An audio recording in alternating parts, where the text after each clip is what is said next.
Good morning, dear girls. I hope you are doing well. And you will be having a unit test in this month. The timetable will be given later. The chapters for the unit test: OOPS concepts, SQL, and networking concepts. From these three chapters, in the final exam, you will be getting 5 marks. Okay. So give importance to 5-mark question answers and study these three chapters clearly for the unit test. Clear? Now let us see the next chapter from OOPS concepts, that is classes and objects. So here in this chapter we will learn how we are writing the syntax for classes and how we are writing the program using the classes and objects. Okay. So let us see in detail about classes. A class is a user defined data type that contains data members and member functions, and a class is a way of grouping the objects which have similar characteristics. See this point once again. A class is a way of grouping the objects which have similar characteristics. Now let us see one example. See here you can see this example class, and the class name is student. Okay. And here you can see the students, the different students are here. See, these students are known as objects. Okay. So here what you can understand from this concept is, like see, now our class, the name of the class is second D. Okay. The second D, in our class we have 80 students. So the class name is second D and 80 students are there, and all the students are having the same type of characteristics. So that is why we are grouping all the students into one class. So these students are known as objects. So we will be accessing all the students' register numbers, name, parents' name, and date of birth. Like same kind of details will be collecting from all the students. Okay, that is what it's a way of grouping the objects which have similar characteristics. That means now second D is the class name, and all the students are present in second D. These are called objects, and all the objects are having similar characteristics.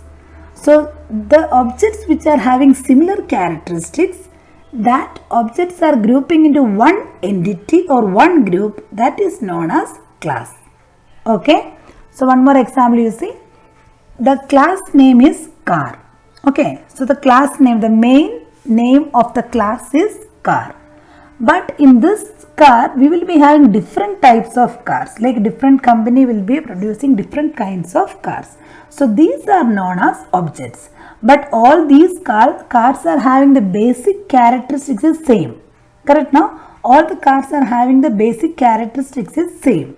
That is what these different types of cars are known as objects, and the name of that class is known as car. Why means all these different types of cars are belongs to the category of car. Okay, that is what a class is, a way of grouping the objects which have similar characteristics. Now let us see one more example. Here the class name is employee, and all the employees are belongs to the class employee. Okay. So as I said you the example about like second D is the class name, and all the 80 students are objects present in the class second com D. Same way, now in a company like 100 employees are there.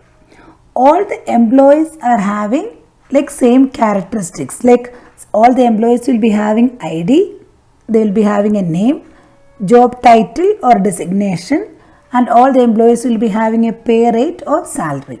So all the basic characteristics of all the employees will be same. So each employee belongs to the category of the class employee. That is why each employee we can call as employee object, or each employee can be called as object. Okay, that means in a company, that company 100 employees are there. So all these 100 employees are known as objects, and it belongs to the class employee. That is the reason the definition of class is like this. A class is a way of grouping the objects which have similar characteristics. That means when you write a program, we can define a class with the name employee. So using this class name employee, we can get the details of any number of employees in that program. Okay. That is why see the last definition, see here. Once a class is defined, any number of objects of that class can be created. That means once if you define an employee class, then any number of employees details can be processed using that class. Now let us see the very important part of the topic, that is definition and declaration of classes. It's very important for 5 marks. Okay. So a class definition is a process of naming a class, comma, data members and member function of the class. So a class definition means nothing. It's a process of naming a class. See here we are giving the name of the class as student and we are giving the data members. So data members means the characteristics of the student, and member functions are what are the operations performed by the student. Now see here, the variables declared inside a class are known as data members. The functions declared inside a class are known as member function. So see here, the variables declared inside a class is known as data members. That is the characteristics of the student, that is known as data members. And the functions declared inside a class is known as member functions. So here the actions performed by the student is known as the member functions. Okay. Now see, a class declaration specifies the representation of objects of the class and set of operations that can be performed on such objects.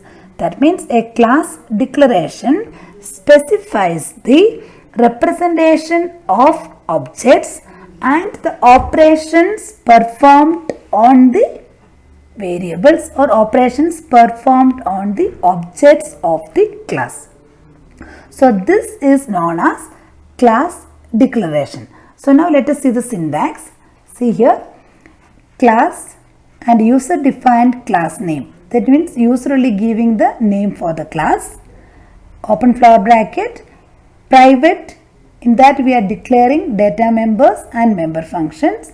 Under the public also we can declare data members and member functions. In protected also we can define the data members and member functions. Close the flower bracket, semicolon. So this is the syntax for defining or declaring a class. Okay. Now see, here you can see the example. The class is the data type. That's a user defined data type. Using this class data type, user is defining the name for the class, that is student. In that class student, like open flower bracket, user is defining the member data. Member data means the characteristics of the student that we are declaring in the private declaration, that is int register number char name of 20. This name of 20 is representing 20 characters will be there in the name of the student. Each character will take one letter. Okay, character data type will take only 1 byte of data. That is why this 20 is representing, like 20 characters can be included in this name. Then float fees of the student. So these are the data variables or member data of the class student. And in the public declaration we are declaring the functions, like member function means what are the operations performed on these data. That is get data means we are getting the details of the student, all these details like register number, name, fees. All these 3 details can be inputted using this get data function, and void display is another member function. Using that function we can output all these details of the student and close the flower bracket. So this year we will write the programs using this like using this format. We will write the program, that is data members will be declared under the private declaration and member functions will be declared as public member functions. Okay. Let us see in detail again. The definition or declaration of the class indicates the following. That is, data members or member data are the data variables of the class. It describes the characteristics of the class. That means this data members or member data, these are the data variables of the class. See here, these digits number, name, float. These are the data variables, means our normal variables. So variables of the class, and what it describe? It describe the characteristics of the class. So the student, what are the characteristics of the student? Student will be having a register number, student will be having name and fees. So all those details are representing in the private declaration, and these are known as the member data or data members. Okay. Next is member functions. Member functions are the set of operations that can be performed on the objects of the class. That means, see here in the public declaration we have declared the member functions like get data and display. So these are the set of operations that can be performed on the objects of the class, means these operations can be performed on these data. That means we are getting the details of the student and we are displaying the details of the student. That is what these are the set of operations that can be performed on the object of the class. Here the object is student. So student details can be inputted using get data. Student details can be displayed using the function display. Okay. And see here, there are generally three types of access specifiers to the members, namely private, public and protected. So this I will explain the next class. Once again, see here. So there are three access specifiers are there.